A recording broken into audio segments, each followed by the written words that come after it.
જેણે સહજતાથી પ્રેમપૂર્વક બંધનને સ્વીકારી લીધું છે, એ પ્રિય વ્રત. આપણે વાત કરીને કે ધર્મનું પહેલું લક્ષણ શું કીધું તું ભાઈ? ધીરજ. ધીરજ હોવી જોઈએ. પહેલું લક્ષણ ધીરજ હોવી જોઈએ. જરાકમાં આપણે ઉછળીને તપ હોવું જોઈએ, સહન શક્તિ હોવી જોઈએ.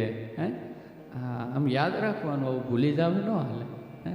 હવે નહીં ભૂલો ને, હવે નહીં ભૂલો ને, હા તો પાડો. હા એમ બોલો તો જય સિયારામ. વાહ વાહ વાહ. પ્રિય વ્રત, જેને વ્રતો પ્રિય છે, જેને બંધન પ્રિય છે, એનું નામ પ્રિય વ્રત.